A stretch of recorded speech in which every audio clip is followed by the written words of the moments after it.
Welcome to the Autism and Neurodiversity podcast. We're here to bring you helpful information from leading experts and give you effective tools and support.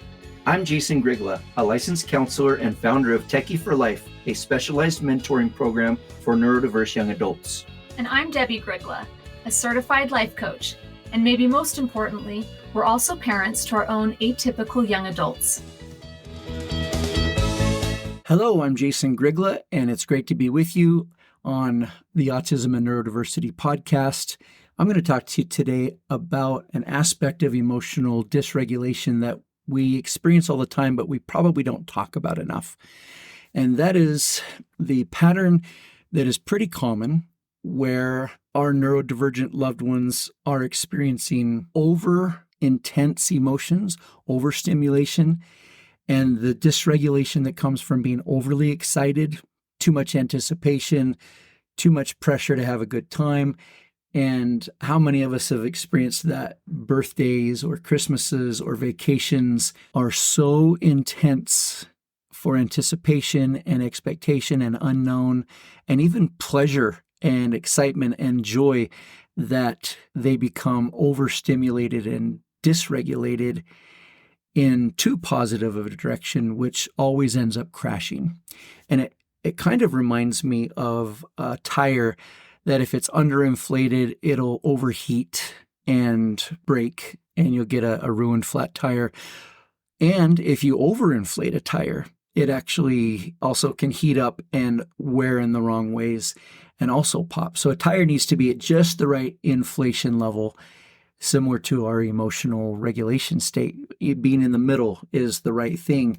Overstimulation, bad. Understimulation, also bad. And so one of the things that we experienced and that we often see is when someone is really excited about something, because they are often in their lower brain more than normal, is that they're pleasure seeking and they're excitement seeking. And so they might be carb eaters because they just want lots of feel-good carbs. They want the constant stimulus of the screen and whatever it is that they do that is obsessive or compulsive. But I just remember how many times something that was supposed to be an awesome experience ended in tears, ended in crises. And I was just left as a father thinking, what on earth? How am I ever supposed to have a positive experience if our positive experiences go bad and our negative experiences go bad? It's like we can't win and they can't win. And I would feel so bad for them because of the intensity of their emotions that would help them to crash.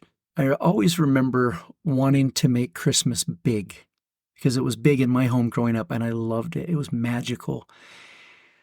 And yet, the more we talked it up with my two neurodivergent sons, the more we talked it up and got them excited, the worse it ended up being. They couldn't stop thinking about it. They couldn't sleep. Then they were up all night, literally up all night. And then the next day they were cranky and miserable and it wouldn't work. How many times have we given them a present that was just so perfect and exactly what they wanted, only to have them become overstimulated with it and break it or be so protective of it that they wouldn't share or they wouldn't get off of it. And then it became obsessive compulsive. And then it was parenting through discipline and consequences. And then that turned into a problem. It's hard for me to know where that balance is because I want them to have great experiences. But if they can't handle it and we know it's going to be a negative experience because it's just too intense, just know that intensity, too good or too bad, leads to dysregulation, which always leads to crises. I think one of the things that we learned as parents was to not make something into too big of a deal no matter what it was. If we made it into a big deal that they graduated from 8th grade, then they would actually diminish and dismiss what they did that was great because they couldn't handle all the praise or all the excitement and the celebration surrounding it. I know that we started buying them presents that weren't breakable. If they lost them, that's different. I think one of the best presents we ever bought them, and I think I talked about this once on a podcast, was a whole carton crate full of broken electronics that were not salvageable or fixable. And that crate was full of old electronics from the 70s, 80s, and 90s. And they spent hours taking things apart, breaking them with hammers and tools and saws. And it was the coolest present we ever got because the whole job was to take it apart and destroy it. And there was no problem with that. As a matter of fact, it was encouraged. And I really think they enjoyed that for 6 or 8 months straight. They would work on one machine for several weeks, and then when it was done, they would start on the next. They found cool magnets and stuff. But I'm thinking that until they have more practice, it's not good to get them all excited, and it's not good to get them all worked up. Sometimes going on vacations is for us and not for them. And so I remember having our son not go on some of our vacations when they really didn't want to go. It was what I wanted for our family, but they weren't going to have any fun in a new place. It was going to be overwhelming. We were going to be in cramped quarters.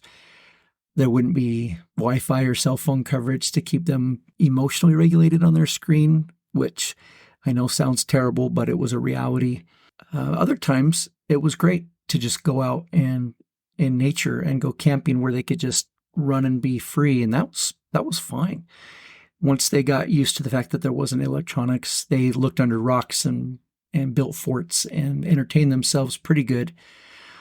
But we would never talk it up. We would kind of just keep everything, it's going to be cool, but it's not a big deal. And even when things went really bad, like, it's not that big of a deal. That'll be fine. And I think not being a stimulus from the outside to freak out when they hurt themselves or cut themselves and be like, oh my gosh, you're bleeding, and get them more dysregulated. I think we learned to do that pretty quickly, to not make anything a big deal. But also on the other end, we're going to go to Hawaii or to Mexico, and it's going to be so awesome. And we talk it all up only to have them completely freaked out on the drive. And when we got there, and we all paid a price for that. I think that's sad, and it's hard, and it's also another thing that we have to manage when we take on mentoring, nurturing, parenting someone who's neurodivergent and has emotional dysregulation. Not that neurodivergents are all dysregulated, and not that all people who are dysregulated are neurodivergent, but it is a common theme. I'm actually wondering how many of you have experienced the same thing where birthday presents or birthdays or Christmases always became way too much.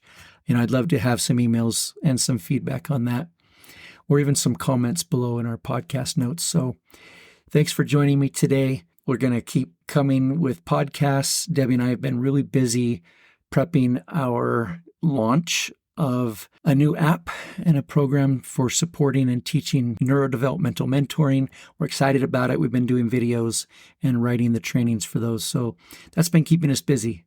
But look out for that because it's coming soon, and we hope you'll join us. Thanks. Bye. Thanks for joining us on this episode of Autism and Neurodiversity with Jason and Debbie. If you want to learn more about our work, come visit us at jasondebbie.com. That's JASONDEBBIE.com.